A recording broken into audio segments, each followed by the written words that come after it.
नमस्कार, मैं पीयूष शर्मा, आप देख रहे हैं नेक्स्ट न्यूज नेशन। अब बात करते हैं वैश्विक हिंदुस्तान की। आज हम अब आपको वैश्विक हिंदुस्तान में बताएंगे कि कैसे चाइना और पाकिस्तान से निपटने के लिए भारत और अमेरिका साथ आ गए हैं। साथ एक एक कदम करके देखिए चल रहे हैं, और साथ ही आपको ये भी बताएंगे कि चाइना की हरकतें जो कि भारत को परेशान कर सकती हैं, और इस यानी कि जो अमेरिका और भारत ने जो कदम उठाया है, इससे उन पर क्या असर पड़ेगा। देखिए हमारी खास रिपोर्ट। भारत और अमेरिका की सेना के युद्धाभ्यास। चीनी सीमा के पास उत्तराखंड में भारत और अमेरिकी सेना का युद्धाभ्यास तथा श्रीलंका में जासूसी जहाज को रोकने पर ड्रैगन आग बबूला हो गया है। चीन के सरकारी भोंपू ग्लोबल टाइम्स के कथित विशेषज्ञों ने के हवाले से भारत के खिलाफ हमला बोला है और चेतावनी दी है। ग्लोबल टाइम्स ने कहा है कि भारत और अमेरिका के बीच चीन की सीमा के पास भले ही सैन्य आवास भले ही पूर्व नियोजित है, लेकिन बीजिंग और वॉशिंगटन के बीच खराब होते रिश्ते के बीच नई दिल्ली का इस पर जोर देना भारत और चीनी रिश्ते को लेकर खराब संदेश देता है। ग्लोबल टाइम्स ने एक कथित चीनी विशेषज्ञ के हवाले से चीन के जासूसी जहाज युआंग वांग 5 के श्रीलंका जाने से रोकने पर कहा कि भारत हिंद महासागर को भारतीय महासागर के रूप में देखता है, लेकिन यह संभव नहीं है। दरअसल भारत और अमेरिका के बीच मध्य अक्टूबर में उत्तराखंड में 10,000 फुट की ऊंचाई पर औली में सैन्य अभ्यास होने जा रहा है। इस अभ्यास के दौरान दोनों ही देश अत्यधिक ऊंचाई वाले इलाकों में जंग की ट्रेनिंग लेंगे। यह इलाका चीन की सीमा से मात्र 100 किलोमीटर की दूरी पर है। चीन के जासूसी जहाज की श्रीलंका यात्रा का भारत ने किया विरोध।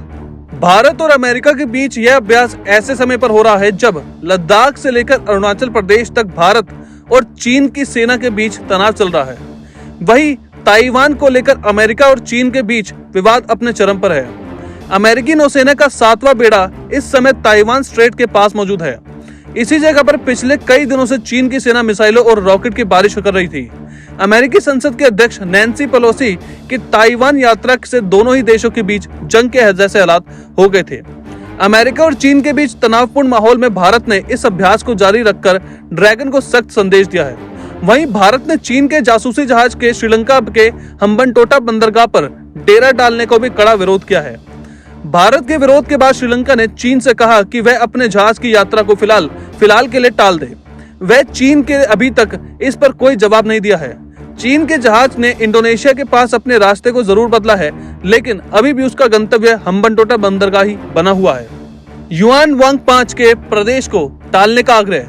भारत के दबाव में श्रीलंका ने चीन से दक्षिण हम्बनटोटा के में चीनी नियंत्रित बंदरगाह पर विवादास्पद चीनी जहाज युआन वांग 5 के प्रवेश को टालने का आग्रह किया। कोलंबो में चीनी दूतावास को लिखे एक पत्र में श्रीलंका के विदेश मंत्रालय ने कहा कि मंत्रालय अनुरोध करना चाहता है कि आप हम्बनटोटा में जहाज युआन वांग 5 के आगमन की तारीख को इस मामले पर आगे के लिए परामर्श तक स्थगित कर दिया जाए। 12 जुलाई को चीनी जहाज को हम्बनटोटा बंदरगाह में प्रवेश करने की अनुमति देने का जिक्र करते हुए विदेश मंत्रालय ने एक बयान जारी किया था कि श्रीलंका ने ईंधन भरवाने के लिए पोत को हम्बनटोटा बंदरगाह पर लंगर डालने की अनुमति देने की घोषणा की थी। हालांकि इसके तुरंत बाद भारत ने अपनी आपत्ति दर्ज कराई थी। भारत की आपत्ति जताने के बाद श्रीलंका की रानिल विक्रमसिंघे सरकार ने बीजिंग प्रशासन से कहा कि वह अगली बातचीत तक अपने स्पेस सैटेलाइट ट्रैकर पोत युआन वांग 5 को हम्बनटोटा बंदरगाह का दौरा स्थगित कर दे। चीन को लीज पर दिए गए हम्बनटोटा बंदरगाह पर युआन वांग 5 पोत ईंधन भरवाने का और खाद्य आपूर्ति के लिए लंगर डालने वाला है, जिसके बाद उसका रवाना होने का कार्यक्रम निर्धारित है। चीनी जासूसी जहाज के दौरे। चीनी जासूसी जहाज के दौरे से हफ्तों पहले भारत ने श्रीलंका सरकार से अपनी चिंता जाहिर की थी। भारत ने आग्रह किया था कि वह अपनी चीनी रिसर्च पोत के आगमन की पृष्ठभूमि में उसकी सुरक्षा के संबंध में सभी घटनाओं पर बारीकी से नजर रखता है, जिसको 11 अगस्त को हम्बनटोटा पहुंचने की योजना है। 1987 में हस्ताक्षरित एक द्विपक्षीय समझौते के अनुसार भारत के हितों के प्रतिकूल किसी भी देश के द्वारा किसी भी श्रीलंकाई बंदरगाह को सैन्य उद्देश्यों के लिए उपयोग करने की अनुमति नहीं दी जा सकती। भारत की चिंता के जवाब में श्रीलंका ने पहले कहा था कि चीनी जहाज की यात्रा केवल ईंधन भरने और अन्य सुविधाओं के लिए है।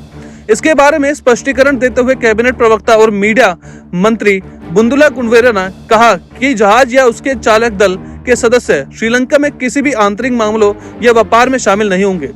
चीन और भारत ने हमेशा श्रीलंका को घरेलू और अंतर्राष्ट्रीय मंचों पर सच्चे दोस्त के रूप में मदद की है। उन्होंने कहा था कि श्रीलंका सदियों से दोनों देशों के बीच मौजूद अच्छी समझ और विश्वास को नुकसान पहुंचाने के लिए कुछ भी नहीं करेगा। किसी भी परिस्थिति में श्रीलंका भारत या चीन के हितों के लिए हानिकारक नहीं होगा, क्योंकि दोनों देशों ने जरूरत पड़ने पर श्रीलंका से मित्रता निभाई है और हर समय पर श्रीलंका के साथ खड़े रहे हैं। चीनी पोत युवांग वांग 5। ऐसी आशंका है कि श्रीलंकाई बंदरगाह पर रुकने के दौरान चीन के अंतरिक्ष और उपग्रह निगरानी अनुसंधान पोत की निगरानी प्रणाली भारतीय प्रतिष्ठानों की जासूसी की कोशिश कर सकती है। मामलों की जानकारी रखने वाले लोगों ने बताया कि चीनी पोत युवांग वांग 5 सैन्य पोत नहीं है, लेकिन यह यात्रा चीन की पीपल्स लिबरेशन आर्मी के जहाजों की द्विपक्षीय देश की यात्रा कर इसी तरह के प्रयासों को अंजाम देने की कोशिश हो सकती है। एक सूत्र ने बताया कि यह एक ऐसा घटनाक्रम है जिसका भारत के सुरक्षा हितों पर असर पड़ सकता है और हम चीनी पोत की प्रस्तावित श्रीलंका यात्रा पर करीबी नजर रख रहे हैं। तो फिलहाल वैश्विक हिंदुस्तान में इतना ही। आप देखते रहिए नेक्स्ट टाइम न्यूज सेशन।